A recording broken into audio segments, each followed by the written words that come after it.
Senior صحافی اور تجزیہ کار جاوید چودھری کے مطابق اورنگزیب عالمگیر ہندوستان کا آخری مضبوط بادشاہ تھا۔ اس کے دور میں مغلیہ سلطنت بنگال سے کراچی سے ازبکستان، کابل سے ہماچل اور کوئی ہمالیہ سے کولکتہ تک پھیلی ہوئی تھی، لیکن 1707 میں اس کے انتقال کے بعد اوپر تلے 9 مغل بادشاہ آئے۔ یہ عظیم سلطنت تیزی سے زوال پذیر ہوگی۔ اورنگزیب کے دربار میں مکہ، ایران، بلخ، بخارا، حبشہ، کاشغر، بصرہ، یمن، فرانس، برطانیہ، آسٹریلیا اور چین کے سفیر ہوتے تھے، اور پھر ایک وقت ایسا آیا جب مغلیہ سلطنت صرف دلی تک محدود ہو کر رہ گئی۔ بادشاہوں کو اپنی سرگرمیوں کے لیے بھی مہاجنوں سے قرض لینا پڑتا تھا۔ ایک وقت تھا جب تجارتی قافلے سمرقند اور کاشغر سے گزرنے سے پہلے دلی سرکار سے اجازت لیتے تھے، اور پھر ایک وقت ایسا آ گیا جب نادر شاہ درانی بادشاہ کا تخت طاؤس اور کوہ نور ہیرا لے کر ایران چلا گیا۔ بادشاہ کو ہمایوں کے مزار پر جانے کے لیے بھی انگریز سے اجازت نامہ لینا پڑتا تھا۔ مغلیہ سلطنت کا یہ زوال آج بھی مورخین اور تجزیہ نگاروں کا مرغوب موضوع ہے۔ دنیا آج بھی اس سلطنت کے زوال کی وجوہات پر بحث کرتی ہے اور عبرت پکڑتی ہے۔ مغلیہ سلطنت کے زوال کی 3 وجوہات اہم ترین ہیں، اور دنیا نے ان سے بے تحاشا سبق سیکھا۔ مغلیہ سلطنت کی پہلی خامی عمائدین سلطنت تھے۔ اورنگزیب سپہ سالار تھا۔ وہ اپنے والد اور 3 بھائیوں کو شکست دے کر وزیر اعظم بنا تھا۔ اس نے اپنے تمام بھتیجے اور بھانجے مروا دیے۔ وہ 88 سال زندہ رہا۔ ان 88 برسوں میں اس نے کسی شہزادے کو عسکری تربیت نہیں لینے دی، لہذا اورنگزیب کے بعد مغلوں میں سینئر صحافی اور تجزیہ کار جاوید چودھری کے مطابق اورنگزیب عالمگیر ہندوستان کا آخری مضبوط بادشاہ تھا۔ اس کے دور میں مغلیہ سلطنت بنگال سے کراچی سے ازبکستان، کابل سے ہماچل اور کوئی ہمالیہ سے کولکتہ تک پھیلی ہوئی تھی، لیکن 1707 میں لاکھ تھی، مگر اس کا سپہ سالار کبھی شاعر ہوتا، کبھی مصور اور کبھی کوئی کبوتر باز شہزادہ۔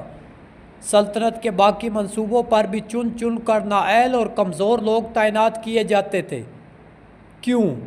کیونکہ بادشاہ کا خیال تھا اگر کوئی اہل شخص آ گیا تو اپنے گرد مزید اہل لوگ جمع کر لے گا، بادشاہ کے خلاف بغاوت ہو جائے گی، یوں تخت کسی دوسرے کے ہاتھ میں چلا جائے گا۔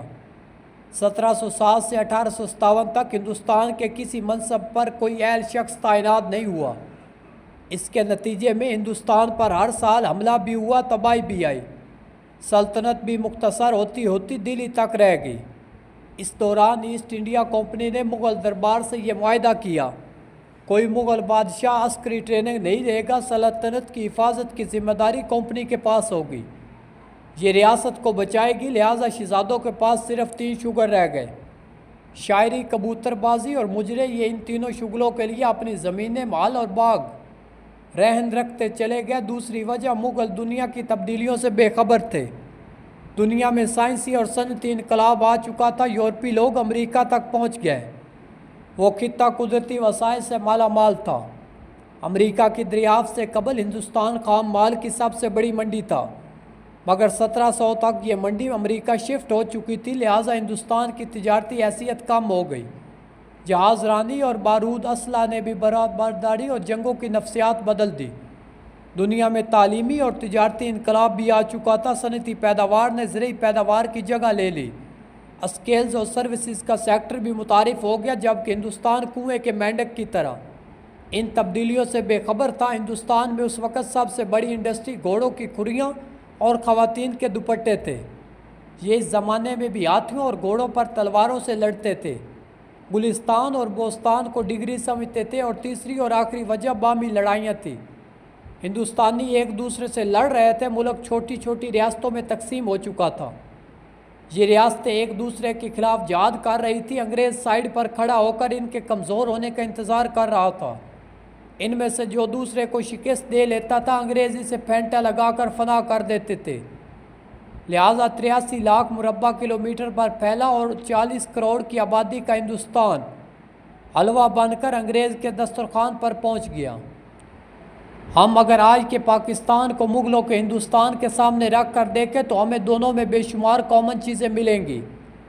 مثلاً ہم دنیا کی واحد اسلامک نیوکلیر پاور ہیں، ہم آبادی کے لحاظ سے دنیا کا 5واں بڑا ملک ہے، ہماری فوج دنیا کی 4تھی بڑی اور مضبوط فوج ہے، ہمارے پاس 6 ٹریلین ڈالر کے کاپر اور سونے کے ذخائر ہیں، ہمارے پاس دنیا کا سب سے بڑا نہری نظام ہے، زراعت کا پوٹینشیل 40 بلین ڈالر سالانہ ہے، ہمارے پاس دنیا کی 30 بلند چوٹیاں ہیں، ہم صرف جڑی بوٹیوں سے 10-15 بلین ڈالرز کما سکتے ہیں، ہمارے پاس کوئلے کے اتنے ذخائر ہیں جن سے ہم 200 سال تک لاکھ میگا واٹ بجلی پیدا کر سکتے ہیں، ہمارے پاس 1000 کلومیٹر کی کوسٹل لائن بھی ہے جس پر ہم کراچی جیسے 3 نئے شہر آباد کر سکتے ہیں، ہم آدھی دنیا کو مزدوروں سے لے کر ڈاکٹرز تک ہنرمند بھی دے سکتے ہیں، لیکن ہم اس کے باوجود ایڑیاں رگڑ رہے ہیں، ہم نے 20 برسوں میں اقوام عالم کے چوکوں اور چراہوں سے بھیک مانگنے کے سوا کچھ نہیں کیا، کیونکہ ہم مغل بادشاہوں کی طرح ہر اہم منصب پر اپنے سے کمتر صلاحیت کے لوگ تعینات کرتے ہیں، ہماری سیاسی جماعتیں حلقے کے نالائق ترین لوگوں کو ٹکٹ دیں گی، ان میں سے چھانٹی کر کے مزید نالائقوں کو وزیر بنائیں گی، یہ وزیر آدھی بیوروکریسی سے چھان کر نااہل، نالائق اور کرپٹ کو تعینات کریں گے۔ پاکستان میں 75 برسوں سے ایک اور کھیل بھی چل رہا ہے، اسٹیبلشمنٹ ایک کمزور اور کمپرومائز شخص کو وزیر اعظم بناتی ہے، وزیر اعظم ایک کمزور اور کمپرومائزڈ افسر کو آرمی چیف لگانے کی کوشش کرتا ہے، اس کھیل میں ملک کا بیڑا غرق ہو گیا ہے۔ اب اگر یوکرین اور رشیا کی جنگ کو دیکھا جائے تو یوکرین نے سب سے پہلے امریکہ کی جنگ کو دیکھا جائے تو اس کے اسباب جاننے کے لیے ہمیں تھوڑا سا پیچھے جانا ہوگا۔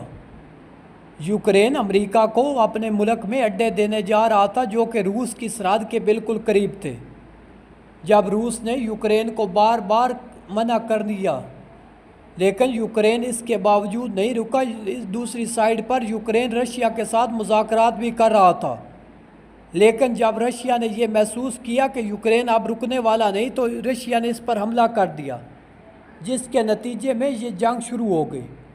روس اور رشیا کی یہ جنگ 3 سال سے جاری ہے لیکن کسی خاطر خواہ مقام کی طرف نہیں جا رہی، امریکہ کی بھی کوشش ہے کہ جنگ کو مزید طول دی جائے تاکہ رشیا کو ایک طرف سائیڈ پر لگا کر اس کا دھیان اس سائیڈ پہ کیا جائے، لہٰذا اب یوکرین نے ایک بار پھر رشیا پر حملہ کر کے ایسے ہی ثابت کیا ہے جیسے غزہ میں حماس نے اسرائیل پر حملہ کیا تھا، اب رشیا کا حملہ اس سے مزید خطرناک ہوگا، جبکہ یوکرین جو ہے یہ ایک ایسی ملک ہے جس کو اب پناہ دینے کے لیے کوئی بھی ملک آگے نہیں بڑھے گا، یورپ خود اپنے لیے خطرہ اکٹھا کر رہا ہے، کیونکہ اگر یوکرین پر نیوکلر حملہ ہوا جبکہ بیلسٹک میزائل چلے تو پورا یورپ اس کی لپیٹ میں آ جائے گا، جبکہ برطانیہ اور دیگر ممالک نے اپنے ملکوں میں اس کی تیاری شروع بھی کر دی ہے، اور اس بار یوکرین پر حملہ اتنا آسان نہیں ہوگا، اس کی بنیادی وجہ یہ ہے کہ یوکرین پر اب حملہ بیلسٹک میزائلز کے ذریعے ہوگا، پہلے تو نارمل جنگ چل رہی تھی،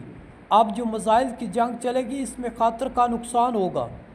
تھی مگر اس کا سپہ سالار کبھی شاعر ہوتا، کبھی مصور اور کبھی کوئی کبوتر باز شہزادہ، سلطنت کے باقی منصوبوں پر بھی چن چن کر نااہل اور کمزور لوگ تعینات کیے جاتے تھے، کیونکہ بادشاہ کا خیال تھا اگر کوئی اہل شخص آ گیا تو اپنے گرد مزید